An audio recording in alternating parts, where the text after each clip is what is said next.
Bismillahirrahmanirrahim. Elhamdülillah. Esselatu vesselamu ala Resulihi eşrefil enbiya vel murselin. Amma ba'd. Resul-i Ekrem sallallahu aleyhi ve sellem farmudan İhtanim khamsan qabla khamsin. Yani Resulullah sallallahu aleyhi ve sellem بر من شما وصیت کرده نصیحت کرده گفتند که شما 5 چیز را پیش از آمدن 5 چیز غنیمت دانید.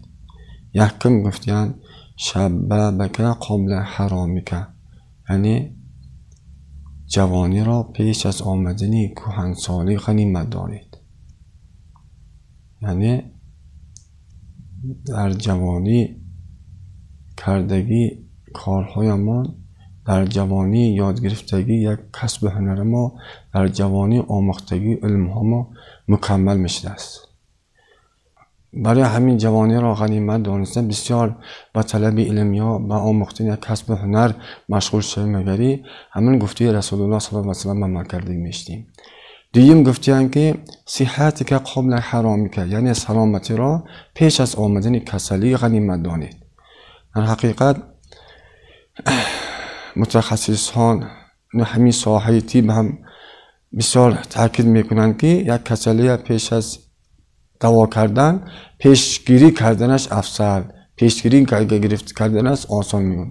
برای همین ما سلامتی می در صحت بودگی ما غنیمت دانسته. من همین نشاندادهای متخصص های ساحه طب رعایت کنم، وقت شدن بدن تربیت کنم مشغول شم، وقت شدن مثلا کنم خواب روم، وقت شدن تمام میخورم، مگری انا همین نه فقط سلامتی می قدرش برسه میشدیم، بلکه وصیت رسول الله صلی الله علیه و سلم به هم پیروی کرده میشدیم. سیم گفتیم که غناک قبل فقرک، یعنی بایگری را پیش از آمدن فقیری غنیمت دارید.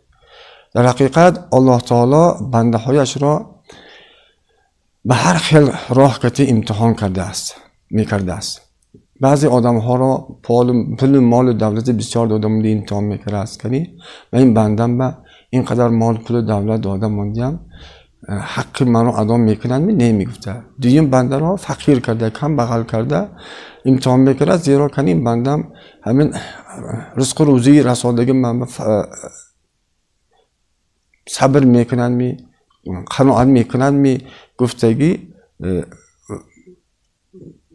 مایکتی الله تعالی امتحان میکرده است. برای همین وقتی که من شما سرمایه‌دار شم میمونم، همه حق الله را فراموش نکرده مونیم، بس که زیرا وقت ساعتش آمده مونه دیگری افسوس و ندامت خود میدیم، چون که از همون بایگر ما مال پول دولت ما اما حق الله این مثال نصاب رسم ندگری زکات مال دادن یا که صدقه فطر دادن یا قربانی کردن یا که عشر دادن، اینها همش حق الله گفته میشد که اگر من همین بایگری ما غنیمت دانسته همه حق الله تعالی در وقتش ادا کنیم، مگری ان همین امتحان الله تعالی هم با موفقیت گذشته میشیم و همین سنت پیغمبر ما، وصیت پیغمبر ما پیروی کرده میشیم. چهارم غیر از این گفتن که فراغک قبل شغلک، یعنی وقت خالگیتان را گفتن رسول الله صلی الله علیه و سلم پیش از یگان کار کرده بند شدنتان غنیمت دانید. و همه ما معلوم که وقت هم غنیمت، وقت هم بچینک است. الله تعالی حیات داده مونگی ما چند سال عمر بینیم، همون عمر دادگیش به البته یاری ساکتاش میکنن. برای همین مبادا یک وقت ما خالص مندگری همون وقت خالگی بهده نگارزنده یکان کارهای منفعت ناکتی مشغول شویم، مگری همین گفته رسول الله صلی الله علیه و سلم به پیروی کردگی میشتیم. زیرا میگویند که الوقت و کسیفون، یعنی وقت به مثل شمشیر است. اگر ما از وقت مکمل استفاده نبریم، مگری برعکس وقت عمر ما ضایع میگذرونده است، بریده میپرفته است. پنجمش گفتند رسول الله صلی الله علیه و سلم حیات را، زندگی را پیش از آمدن مرگ غنیمت دانید.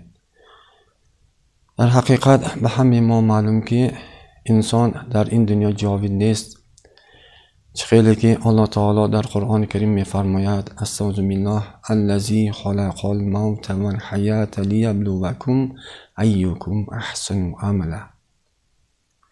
یعنی الله تعالی گفت ما آفریدیم مرگ را و حیات را برای سنجش کردن شمایان تا که کدام از شما عملهای صالح را کرده باشید.